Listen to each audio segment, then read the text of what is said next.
In this video, we are focusing on building a brand new gaming setup of a budget of $500. This is Australian dollars, and it's not including the gaming console because it's almost impossible to do the $500 budget with the gaming console inside of it. They're just so expensive these days. So we're gonna do the build around the console for $500 and see what we can do. Now, I went to JB Hi-Fi and I saw some little bits and pieces, and I thought I'd come together with a few ideas for you guys. I found this 27-inch monitor. For the price, it was like $260 something, and it offers 27 inches, does about 75 hertz. For the price and what you get out of it, there was nothing like it. Like, everything was around 60, 50 hertz.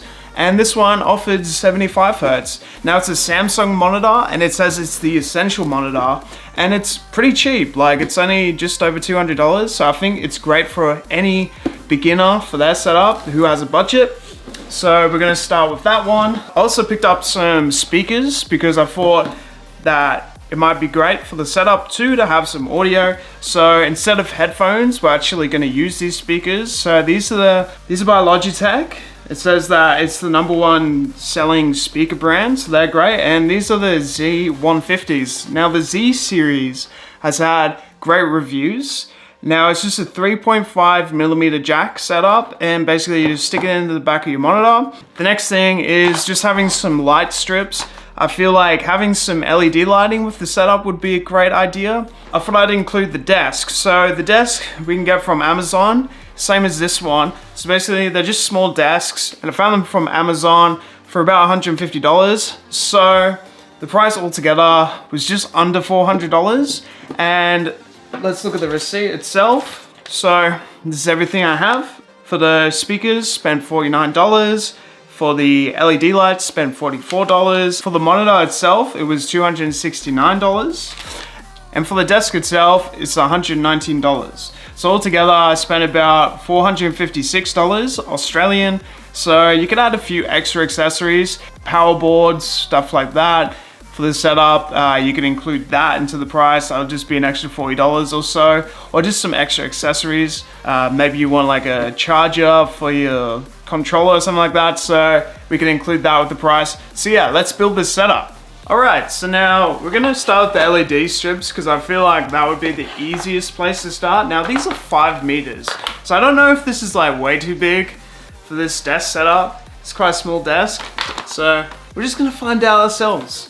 Anyway, they're pretty cheap. They're only $44, so it's not the end of the world, really. Oh, the plastic on these are always so hard to like tear up, and I'm always scared of like cutting myself with the plastic of these. I just wish they were like better packaged. There's a lot of like Chinese type of products that are like this, and it's just like, it's not the best, you know? All right, so it comes with the power adapter, and also the adapter for the actual LED lights. And also, which is good, it comes with a cleaning wipe, so I can actually wipe the desk clean if I really needed to. And I've got the remote control, which is really good. So we can take that out and it'll pretty much work straight away. Obviously the LED lights will come with it too, so let's have a look at those. I went a bit overkill with the size, but definitely you can pick these up quite easily and quite cheap, so it's always good.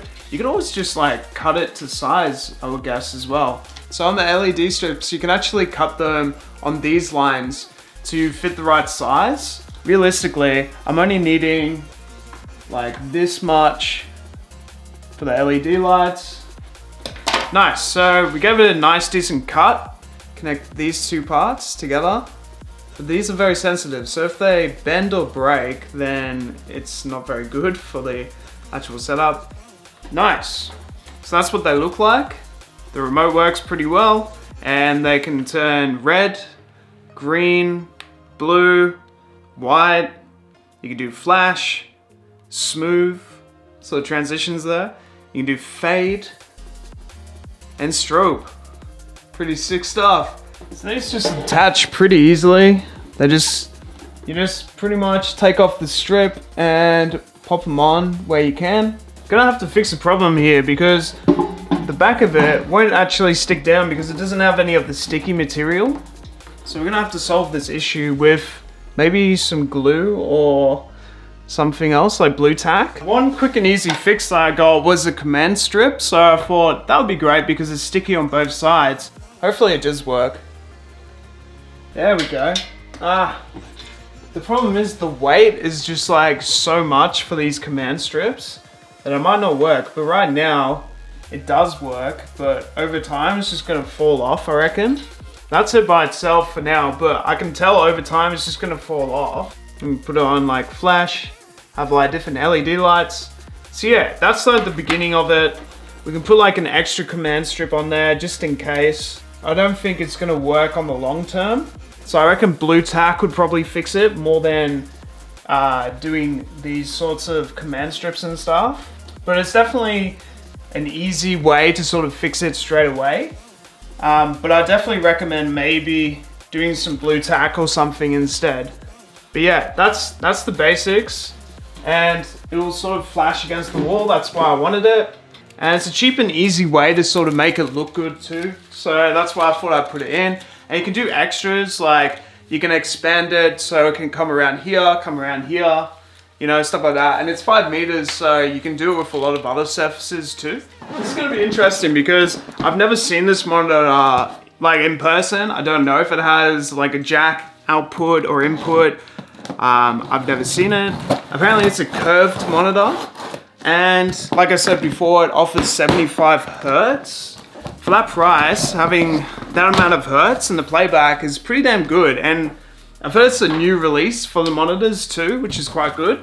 Inside, we've got the power brick. Got safety instructions. We've got HDMI cable and the power cable itself too. We've got the circular plate, which would be the base plate. We've also got what I'm guessing would be the stand option. So that would go on the base plate. All right, so let's have a look at the actual monitor and see what's going on.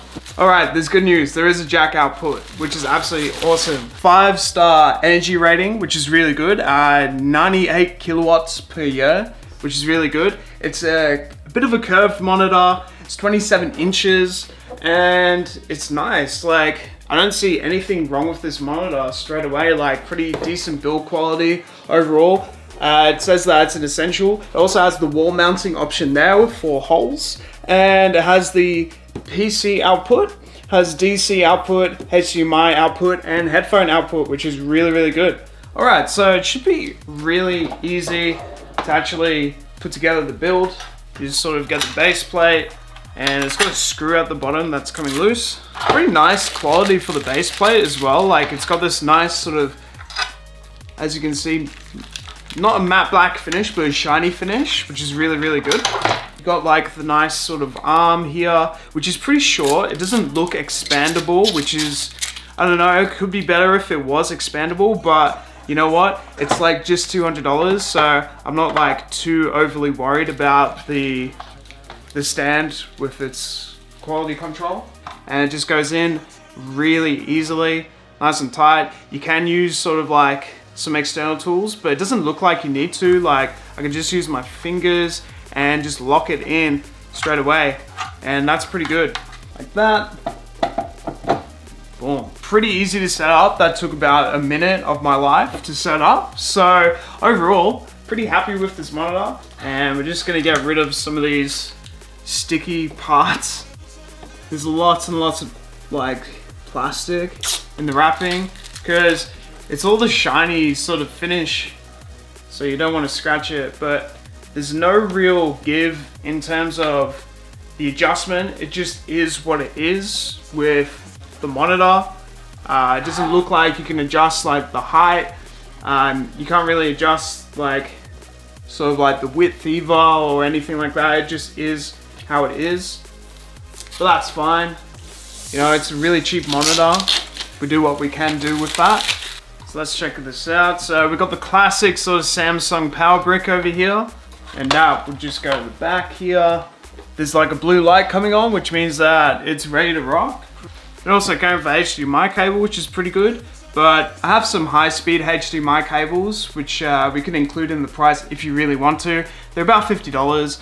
For example, something like this is the Power A cable, and it's one of these ultra high speed cables. It's not gonna make too much difference with the output because this is probably a 1080p monitor anyway, so it doesn't matter. We go different source, HDMI source, and there we go. Pretty much works straight away. Pretty much straight away, just adjust the HDMI output. But overall, it's looking absolutely fine. Like, there's nothing really wrong with the output. It looks pretty normal to me. Like, maybe because it's 1080p, maybe it looks slightly downgraded, but I can't really tell too much of a difference up close to it. Like, it looks fine to me. Like, you can definitely get away with it. And now the only thing that I'm needing is some sound. I was gonna include the Pulse 3D headset, but it's gonna be over $500. So you can get some cheaper headsets. There are some good like HyperX headsets and stuff out there as well. And Razer's got a few like budget headsets, which will probably give you the best thing. But for today, we'll have some fun and do some like external sort of monitoring and see what we can get with these ones, because I've heard good things about them. These are very, very small, but they seem quite small, compact, and quite cool. So they're interconnected with each other, and then they'll just go to the jack output with the two speakers, and then you got your own power output as well. So they just pretty much just turn on when you pretty much just turn the audio up, and the light will appear just here. They also have the headphone output with these monitors too, which is quite interesting. And we got a bit of sound coming out of them. Not too loud, to be honest, but they will probably do the job. And I'm guessing that the monitor has sound settings too that we can probably adjust. This one says the L at the back, so that's actually the left. So we got the different picture settings that we could change. This also has FreeSync, which is pretty good. And we can change the volume so we can make it higher. There we go. So that's at the loudest volume that it has. The only thing it's missing is some bass. Like, I wish it had some bass. The monitor also has like extra options. So like I said before, you got auto source detection. So that's really good for stuff like the PlayStation 5 or even other things. Such as if you're using like an Apple TV or something like that. And it has different picture modes. So you got the custom picture mode right now. We've got standard, we've got cinema, and dynamic contrast. So the standard seems a little bit darker. Custom seems quite nice. So different contrast modes for the eye saver mode, which is quite good. We've got different game modes. So, ooh. So with game mode, I just seen there's a bit of a difference with the colors. If you can see that. So the colors of like the red with Spider-Man sort of becomes more brighter. So I'll turn that on, seems pretty good. And you can actually change the response times as well. So if you wanted the fastest response time, we've got the best setting, and it looks great. Like, the colors are popping. Also, one thing I didn't mention before was about cable management, which is quite important for a setup to look good. You can use something like this, which would be some black sleeves. Now, these would offer a little bit of cable management and hiding away some of those cables at the back here. So I'm sort of just trying to like just clean up some of the cables, anything like that, which I can make it look a bit nicer at the back. Bro, this actually looks really good. Like, you can get away with this with gaming 100%. Like, and it's under $500 for the setup. Definitely get away with this. Like, we've got some cool LEDs in the background. Looks great. Like, the color profile's absolutely beautiful. Looks fine. It's got some decent audio. Just wish there was more bass, but apart from that, I mean, you can definitely get away with this. It looks fantastic. The galaxy. Well then, let's get moving, KT-74. Ratchet? I think Kit is my favorite. Kit it is. So overall, I'm pretty happy. We got a pretty decent monitor for a great price that does about 70 Hertz and has FreeSync and, you know, plays with great color. It's a Samsung monitor, and you know what? Really impressed with it. And we also got some LED lighting. We got some cheap monitor speakers that turned out pretty good in the end and pretty playable. And we got some decent cable management as well, and a small desk, and it's all for under $500. So it just shows that we can game for under $500 today if we had the budget for an extra setup with the game console. I did say at the start that unfortunately under $500 with the game console was pretty hard to do. So this is just the setup for the gaming console itself. So we use the PlayStation 5 today. You do similar things with the Xbox Series X as well. It'll still work the same for that. So thank you so much for watching today's video. Hopefully you learned a lot out of it, have some ideas for your own setup and stuff like that. If you want to drop me a like and subscribe, that would be absolutely amazing. I would really appreciate that. And thank you so much for watching.